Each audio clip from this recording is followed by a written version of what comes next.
Hello students, welcome to my YouTube channel. आज मैं आप लोगों के साथ में डिस्कस करूंगी डेवलपमेंट ओव्यूल का, यानी कि ओव्यूल किस तरीके से डेवलप होता है। ओव्यूल के अंदर जो वेरियस स्ट्रक्चर है, जो मैंने आपके साथ प्रीवियस वीडियो के अंदर डिस्कस किए थे, वो सारे के सारे ओव्यूल के स्ट्रक्चर किस तरीके से बनते हैं और एक्चुअली कहाँ से स्टार्ट होता है ओव्यूल के डेवलप होने का, या कौन से पॉइंट से या कौन से सेल से ओव्यूल जो है वो स्टार्ट होता है या उसका डेवलपमेंट स्टार्ट होता है। इससे पहले कि हम ओव्यूल के डेवलपमेंट के बारे में और ज़्यादा डिस्कस करें, मैं चाहूँगी आप लोगों के साथ में डिस्कस करना कि ओव्यूल क्या है और कहाँ पे बनता है। ओव्यूल का एक और नाम है मेगास्पोरेंजियम। चाहे आप मेगास्पोरेंजियम बोल लीजिए, चाहे ओव्यूल बोल लीजिए, एक ही बात है। और अगर पोजीशन की बात करें तो ओव्यूल कहाँ होता है, राइट। तो हम डेवलपमेंट ऑफ ओव्यूल टॉपिक को समझने वाले हैं। और इससे पहले कि हम इस टॉपिक को समझें, ये जरूरी है कि हम प्लांट के या एंजियोस्पर्मिक प्लांट के कौन से बॉडी पार्ट की बात कर रहे हैं। तो ठीक है, सुनिएगा स्टूडेंट, ये जो टॉपिक मैं आपको समझाने जा रही हूँ एग्जैक्टली ये प्लांट में, एक एंजियोस्पर्मिक प्लांट में कहाँ होता है। तो ठीक से सुनिएगा। एक एंजियोस्पर्मिक प्लांट के अंदर फ्लावर्स होते हैं। फ्लावर के अंदर दो रिप्रोडक्टिव ऑर्गन्स होते हैं। अगर वो एक टिपिकल फ्लावर है तो एक को आप मेल रिप्रोडक्टिव ऑर्गन कहते हैं और दूसरे को female reproductive organ. Male reproductive organ को स्टेमन कहा जाता है और फीमेल रिप्रोडक्टिव ऑर्गन को कार्पेल कहा जाता है। कार्पेल के अंदर तीन पार्ट होते हैं, stigma, style and ovary, right. अब ओवरी के अंदर ही ओव्यूल का डेवलपमेंट होता है, यानी कि ओव्यूल ही हमारे लिए, यानी कि ओवरी ही हमारे लिए, कार्पल का ओवरी वाला पार्ट ही इंपॉर्टेंट है। और इस ओवरी के अंदर ही कौन बनेगा, ओव्यूल। तो जो आपको मैं अभी डेवलपमेंट समझाने वाली हूँ किसका, ओव्यूल का डेवलपमेंट, यानी कि ओव्यूल किस तरीके से बनता है।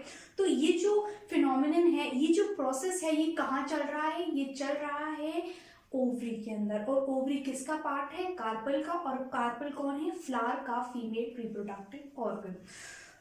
और इससे पहले कि हम और ज़्यादा डिटेल में जाएं डेवलपमेंट ऑफ ओव्यूल के, एक और पॉइंट है जो आप लोगों को पता होना बेहद ज़रूरी है कि हम लोग ये ओव्यूल की डेवलपमेंट या मेगास्पोरेंजियम की डेवलपमेंट क्यों समझ रहे हैं, हमारे लिए क्यों ज़रूरी है इस ओव्यूल या मेगास्पोरेंजियम के डेवलपमेंट को समझना। तो ठीक है, सुनिएगा स्टूडेंट्स, ये ओव्यूल या मेगास्पोरेंजियम ही वो जगह है जहाँ जाकर फीमेल गैमेट का फॉर्मेशन होगा। तो क्योंकि हमें पता है कि हम लोग चैप्टर कौन सा पढ़ रहे हैं, sexual reproduction in flowering plants या एंजियोस्पर्म्स। और आपको पता है कि अगर सेक्सुअल रिप्रोडक्शन करवाना है, इसका मतलब गैमेट्स का बनना बेहद जरूरी है। तो और जैसे कि मैंने आपको बताया कि ओव्यूल या मेगास्पोरेंजियम ही फीमेल रिप्रोडक्टिव ऑर्गन का वो पार्ट है जहां पर फीमेल गैमेट्स बनेंगे, तो ऑब्वियसली इसका डेवलपमेंट समझना बेहद जरूरी हो जाता है। चलिए स्टार्ट करते हैं, क्या डेवलपमेंट ऑफ ओव्यूल या मेगास्पोरेंजियम। ध्यान से देखिएगा स्टूडेंट, सबसे पहले क्या होता है, सबसे पहले प्लासेंटा। चलिए प्लासेंटा क्या है, इससे पहले इसको भी मैं आपको एक्सप्लेन कर देती हूँ। वही आपको ओवरी इमेजिन करनी है। ओवरी की जो कैविटी होती है उसे ओवेरियन कैविटी कहा जाता है। ओवेरियन कैविटी के अंदर कौन लगी होती है, प्लासेंटा लगी होती है। और उन प्लासेंटा के ऊपर ही लगे होते हैं कौन, ओव्यूल्स या मेगास्पोरेंजियम, राइट। और ये भी मैंने आपको प्रीवियस वीडियो में बताया था कि एक ओव्यूल को प्लासेंटा से कनेक्ट करने का कौन काम करता है, फ्यूनिकल करता है। तो अभी आपको अपने दिमाग में क्या रखना है कि ओवरी के अंदर ओवेरियन कैविटी है जिसके अंदर प्लासेंटा लगी हुई है, और इस प्लासेंटा के ऊपर ही डेवलपमेंट होता है किसका, ओव्यूल या मेगास्पोरेंजियम का। ओव्यूल या मेगास्पोरेंजियम कहाँ बनेगा, प्लासेंटा के ऊपर बनेगा। तो ठीक है, सुनिएगा स्टूडेंट, प्लासेंटा जो ओवेरियन कैविटी में मौजूद है, उसी प्लासेंटा से फॉर्मेशन होता है किसका, न्यूसेलिस का, राइट।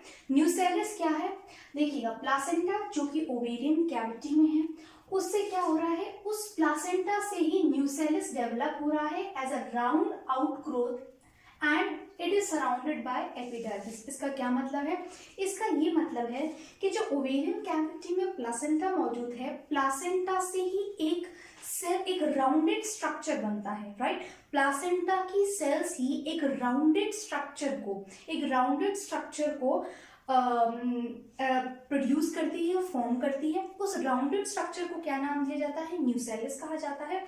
और उस राउंडेड स्ट्रक्चर के ऊपर, उस न्यूसेलिस के ऊपर एक और कवरिंग होती है, सिंगल सेल या सिंगल लेयर की कवरिंग होती है, और उसे एपिडर्मिस कहा जाता है। तो अभी तक के लिए आपको क्या समझना है? ओवेरियन कैविटी है, ओवेरियन कैविटी के अंदर प्लासेंटा लगी हुई है, और उस प्लासेंटा से ही, उस प्लासेंटा की जो सेल्स हैं उनसे ही एक राउंडेड स्ट्रक्चर का फॉर्मेशन होता है। और ये राउंडेड स्ट्रक्चर जो होता है, या एक राउंडेड मास ऑफ सेल्स का एक स्ट्रक्चर बनता है, और उसी मास ऑफ सेल को क्या कहा जाता है? न्यूसेलिस कहा जाता है। और न्यूसेलिस के ऊपर भी एक सिंगल लेयर की एक सिंगल सेल की लेयर मौजूद होती है, जिसे क्या कहा जाता है? जिसे एपिडर्मिस कहा जाता है।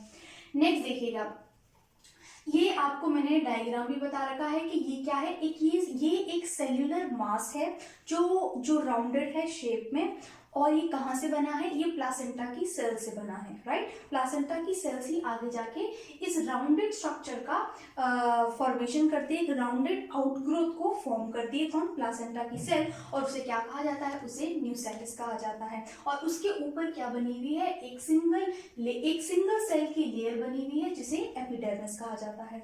और बीच में अगर हम बात करें इस न्यूसेलिस, ये पूरा का पूरा स्ट्रक्चर हमारा न्यूसेलिस है, ध्यान दीजिएगा। इस न्यूसेलिस के अंदर जो बीच वाले सेल्स हैं, इन सेल का नेचर कैसा होता है? मेरिस्टेमेटिक नेचर होता है। क्योंकि इन सेल का नेचर मेरिस्टेमेटिक है, इसका मतलब ये सारी की सारी सेल्स कैसी हैं? ये सारी की सारी सेल्स अनडिफरेंशिएटेड है। अनडिफरेंशिएटेड मतलब इनके अंदर अभी राइट नाउ कोई फंक्शन इंड्यूस नहीं हुआ, ये कोई स्पेसिफिक फंक्शन नहीं कर रही है। इनका मोटिव क्या है? सेल डिवीजन करना, राइट। ये सारी की सारी सेल अनडिफरेंशिएटेड है, होमोजेनस है, इनमें कोई पर्टिकुलर फंक्शन अभी इंड्यूस नहीं हुआ है। तो न्यूसेलिस जो है उसके सेंटर में कैसी सेल्स पाई जाती है? मेरिस्टेमेटिक सेल्स पाई जाती है। नेक्स्ट देखिएगा स्टूडेंट्स, अब इन मेरिस्टेमेटिक सेल्स का आगे क्या होता है ये मैंने इस डायग्राम में एक्सप्लेन कर रखा है, लेकिन यहाँ पे मैंने एक छोटा सा पैच ले रखा है, उसके अंदर मैंने आपको एक एक्स्ट्रा इंफॉर्मेशन प्रोवाइड करके, ध्यान से सुनिएगा। ये जो मेरिस्टेमेटिक सेल्स होते हैं, जैसे कि देखिए ये जो न्यूसेलिस है, राइट, ये न्यूसेलिस ही आगे जाके पूरे के पूरे ओव्यूल का फॉर्मेशन करेगा। कैसे करेगा ये भी मैं भी आपको एक्सप्लेन करूंगी, लेकिन अभी के लिए एक बात आप लोग अपने दिमाग में रख लें कि ये जो न्यूसेलिस है इसी से ही आगे जाके पूरे ओव्यूल का फॉर्मेशन होगा, राइट। और एक बात आपको यहाँ पे ध्यान रखनी होगी कि ये जो मेरिस्टेमेटिक सेल्स है जो न्यूसेलिस के सेंटर में पाई जा रही है, जैसे जैसे ये न्यूसेलिस आगे जाके और डेवलप होगा, ओव्यूल के अदर स्ट्रक्चर्स का फॉर्मेशन करेगा, धीरे धीरे ये जो मेरिस्टेमेटिक सेल्स हैं वो कन्वर्ट होने लग जाएंगे किसमें? पैरेन्काइमा की सेल्स में। यानी कि जैसे जैसे न्यूसेलिस आगे डेवलप होगा, इसमें फंक्शन इंड्यूस होंगे, ये डिफरेंशिएट होगा, तो धीरे धीरे ये जो मेरिस्टेमेटिक सेल्स थी न्यूसेलिस के सेंटर में पाई जाने वाली मेरिस्टेमेटिक सेल्स, इनमें फंक्शन इंड्यूस होगा और ये फाइनली कैसी बन जाएंगी? ये पैरेन्काइमेटिस हो जाएंगी, जिनका काम फूड को स्टोर करके रखने का होगा, राइट। तो ये तो हुई बात की बात, राइट। इस पॉइंट को भी आपको दिमाग में रखना है। चलिए अब वापस आ जाते हैं, मैं आपको क्या समझा रही थी। ये एक न्यूसेलिस है, इसके ऊपर क्या है? इसके सेंटर में मेरिस्टेमेटिक सेल्स पाई जाती हैं और बाहर की तरफ एक सिंगल सेल की लेयर बनी हुई है जिसे एपिडर्मिस कहा जाता है। फिर क्या होता है, इस नेक्स्ट डायग्राम पे फोकस कीजिएगा। आप देखिए जो सेंटर की जो सेल्स थी जिन्हें मैं मेरिस्टेमेटिक सेल्स कह रही थी, उसमें से कोई एक सेल को मैंने बहुत बड़ा दिखा रखा है, तो ध्यान से सुनिएगा स्टूडेंट्स। ये जो एपिडर्मिस है, राइट, एपिडर्मिस के जस्ट नीचे कौन पाई जाती है? ये जो बाहर वाली एपिडर्मिस आपको नजर आ रही है, इस एपिडर्मिस के जस्ट नीचे हाइपोडर्मिस की लेयर होती है। तो ये जो एपिडर्मिस के जस्ट नीचे हाइपोडर्मिस की लेयर है, ध्यान से सुनिएगा स्टूडेंट्स, ये जो एपिडर्मिस के जस्ट नीचे हाइपोडर्मिस की, ये एपिडर्मिस, इस एपिडर्मिस के जस्ट नीचे जो हाइपोडर्मिस की लेयर है उसमें से कोई एक सेल, यानी one of the hypodermal cell from nucellus, यानी न्यूसेलिस के अंदर पाई जाने वाली जो हाइपोडर्मिस की जो लेयर है वो उस हाइपोडर्मिस की लेयर में से कोई एक सेल, राइट। तो एक हाइपोडर्मल सेल न्यूसेलिस की क्या होगी? अपना साइज बड़ा कर लेगी, राइट, अपना साइज बड़ा कर लेगी और इसका जो न्यूक्लियस है वो बहुत डिस्टिंक्ट हो जाएगा। डिस्टिंक्ट होने का मतलब विजिबल होने लग जाएगा, तो इसका साइज बढ़ जाएगा, साइटोप्लाज्मिक कंटेंट बढ़ जाएगा और न्यूक्लियस भी प्रोमिनेंट तरीके से दिखने लगेगा। तो यहाँ पर देखिएगा, तो इस डायग्राम और इस डायग्राम में आपको क्या नजर आ रहा है डिफरेंस, की कोई एक सेल है जो साइज में बड़ी होगी। तो आपको क्या ध्यान रखना है कि कुछ समय बाद न्यूसेलिस में पाई जाने वाली जो मेरिस्टेमेटिक सेल्स हैं उसमें से कोई एक सेल जो कि हाइपोडर्मल होनी चाहिए, यानी एपिडर्मिस की जिस नीचे वाली हाइपोडर्मल सेल, न्यूसेलिस की एक हाइपोडर्मल सेल क्या करेगी, अपना साइज बड़ा कर लेगी और डिफ्रेंशिएट हो जाएगी, यानी अब इसके अंदर फंक्शन इंड्यूस हो जाएगा। तो न्यूसेलिस न्यूसेलिस की एक सेल अलग से साइज में बड़ी हो जाती है, उसका न्यूक्लियस प्रोमिनेंट होने लगता है, बड़ी दिखने लगती है और डिफ्रेंशिएट हो जाती है। और अब वो क्या कहलाएगी, अब वो मेरिस्टेमेटिक नहीं कहलाती है, अब वो हाइपोडर्मल सेल कहलाती है, उसका नाम बदल जाता है। तो अब आप लोग उस सेल को क्या नाम देंगे, अब आप लोग उस सेल को नाम देंगे क्या, आर्के स्पोरियल सेल, जो कि मैंने यहाँ लिखा है। तो इस सेल को आप क्या नाम दिया है, आर्के स्पोरियल सेल। तो इस सेल को, ये जो नई सेल बनी है, जो कि डिफरेंट, नई सेल तो नहीं बनी है, ये डिफरेंशिएट हो गई है, इसका साइटोप्लाज्मिक कंटेंट बढ़ गया है, न्यूक्लियस का भी कंटेंट बढ़ गया है, न्यूक्लियस बहुत ज्यादा प्रोमिनेंट हो गया है। तो अब इस सेल को, जो पहली मेरिस्टेमेटिक नेचर की थी, अब आपने इसको क्या नाम दे दिया है, अब आपने इसको नाम दे दिया है आर्के स्पोरियल। और तो इसका नेचर तो अभी भी डिविजन करने वाला ही रहेगा, ये सेल आगे जाकर भी डिवाइड ही करेगी। ऐसा नहीं कि इसके अंदर कोई पर्टिकुलर परमानेंट फंक्शन नहीं आ जाता है, ये अपने डिवीजन की एबिलिटी को नहीं यूज करती है, ये आगे जाके डिवाइड ही करेगी। तो ध्यान दीजिएगा स्टूडेंट, ये आर्के स्पोरियल जो सेल है आगे डिवीजन शो करेगी। कौन सा डिवीजन शो करेगी, माइटोसिस शो करेगी। तो ये जो आर्के स्पोरियल सेल है ये माइटोटिकली डिवाइड करेगी, माइटोसिस करेगी। माइटोसिस क्या होता है, जिस एक सेल से दो सेल का फॉर्मेशन हो। तो ये यानी प्लॉइडी भी है जो मेंटेन रहेगी। तो ये जो आर्के स्पोरियल सेल है वो माइटोटिकली डिवाइड करेगी और दो सेल का फॉर्मेशन करेगी। एक सेल को क्या कहा जाता है, प्राइमरी पैराइटल सेल, और दूसरी सेल को कहा जाता है प्राइमरी स्पोरोजेनस सेल। ध्यान से सुनिएगा, एक को प्राइमरी पैराइटल और एक को प्राइमरी स्पोरोजेनस सेल। अब आगे क्या होता है, जो प्राइमरी पैराइटल सेल है, ये प्राइमरी पैराइटल सेल आगे कई बार मल्टीपल टाइम डिवाइड होती है और ओव्यूल का बचा हुआ स्ट्रक्चर बनाती है। बचा हुआ स्ट्रक्चर मतलब आप याद करने की कोशिश कीजिए, एक ओव्यूल में मैंने आपको प्रीवियस लेक्चर जब समझाया था उसमें मैंने आपको बताया भी था प्रीवियस लेक्चर के अंदर कि ओव्यूल का जो स्ट्रक्चर मैंने आपको प्रीवियस लेक्चर में एक्सप्लेन किया था, उसमें आपको बताया था कि ओव्यूल क्या होता है। ओव्यूल का जो स्ट्रक्चर है उसमें बाहर की तरफ क्या होती है, दो इंटेगमेंट्स होती हैं, बीच में न्यूसेलिस होता है, बीच और सबसे सेंटर के अंदर मैंने आपको क्या बताया था, एम्ब्रियो सैक होता है, माइक्रोपाइलर रीजन भी एक्सप्लेन किया था, चार्लेजन पॉइंट भी एक्सप्लेन किया था, फ्यूनिकल बताया था, हाइट था। तो ये जो सारे स्ट्रक्चर्स हैं, ये सारे जो स्ट्रक्चर्स है धीरे धीरे डेवलप होंगे, राइट। तो ये जो प्राइमरी पैराइटल सेल है, ये प्राइमरी पैराइटल सेल कई बार मल्टीपल टाइम डिवाइड होगी और ओव्यूल का रेस्ट ऑफ द स्ट्रक्चर बनाएगी, राइट। और ये जो प्राइमरी स्पोरोजेनस सेल है, इसका क्या काम है, ये जो प्राइमरी स्पोरोजेनस सेल है ये आगे डिवाइड नहीं होती है, बल्कि ये डायरेक्टली काम करती है किसकी तरह, मेगास्पोर मदर सेल की तरह, राइट। मेरे कहने का ये मतलब है कि मेगास्पोर मदर सेल की तरह प्राइमरी स्पोरोजेनस सेल को मेगास्पोर मदर सेल की तरह काम करने के लिए, उससे पहले या यूं कहूं कि प्राइमरी स्पोरोजेनस सेल को मेगास्पोर मदर सेल की तरह काम करने के लिए कोई डिवीजन शो नहीं करना पड़ता। बिना डिवीजन शो किए ही प्राइमरी स्पोरोजेनस सेल, बिना डिवीजन शो किए ही प्राइमरी स्पोरोजेनस सेल्स जो हैं वो डायरेक्टली फंक्शन करती हैं किसकी तरह, मेगास्पोर मदर सेल की तरह। अब ये जो मेगास्पोर मदर सेल है, राइट, मेगास्पोर मदर सेल है, इसका क्या काम है, ये मेगास्पोर मदर सेल आगे मियोसिस शो करेंगी, ये आगे मियोसिस शो करेंगी और क्या बनाएंगी, 4 हेप्लॉइड मेगास्पोर्स का फॉर्मेशन कर लेंगी।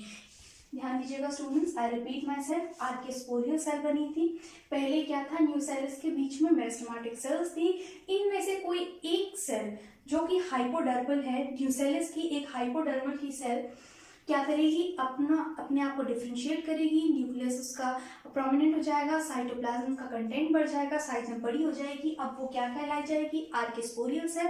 आर्किस्पोरियल सेल माइटोटिकली डिवाइड होगी, बनाएगी प्राइमरी पैराइटल सेल और प्राइमरी स्पोरोजेनस सेल।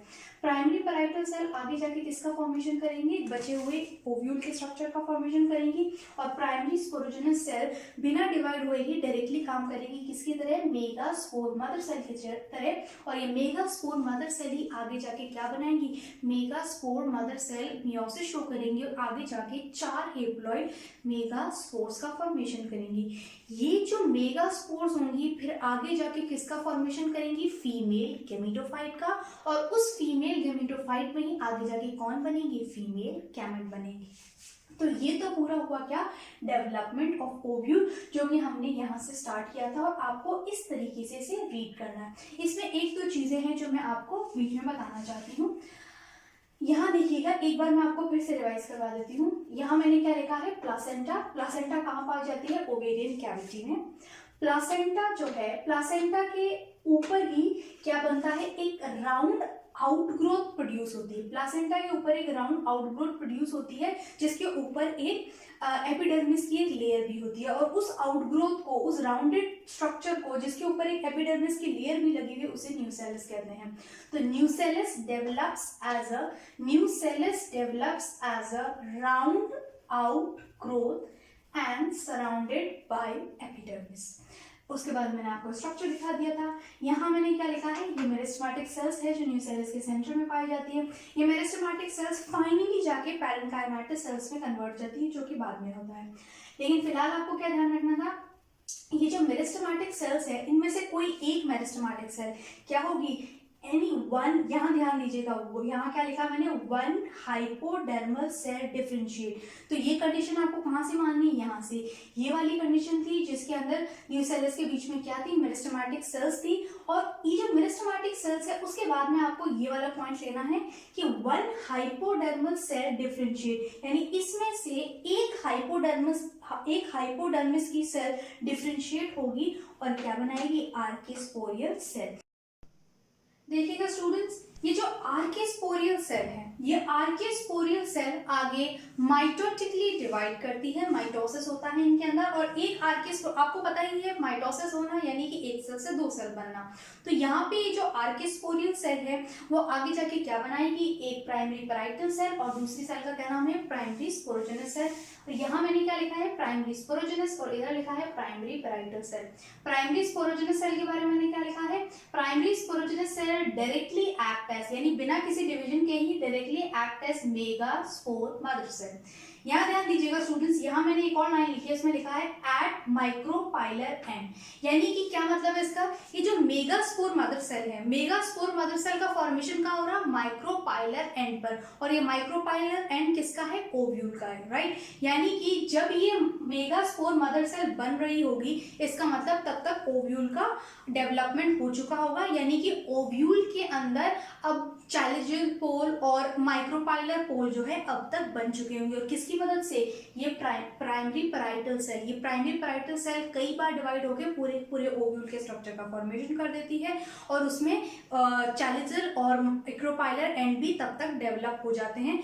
फिर उस ओव्यूल का जो माइक्रोपाइलर एंड था उसके तरफ, उस माइक्रोपाइलर एंड की तरफ किसका फॉर्मेशन होता है, मेगास्पोर मदर सेल्स का फॉर्मेशन होता है। किससे, प्राइमरी स्पोरोजेनस सेल से। या यूं कहें कि primary sporogenous cell directly act करती है एज मेगास्पोर मदर सेल, किस तरफ, ओव्यूल के माइक्रोपाइलर एंड के तरफ। और प्राइमरी पैराइटल सेल कई बार डिवाइड्स मल्टीपल टाइम्स और क्या बनाएंगी, form rest structure of the ovule.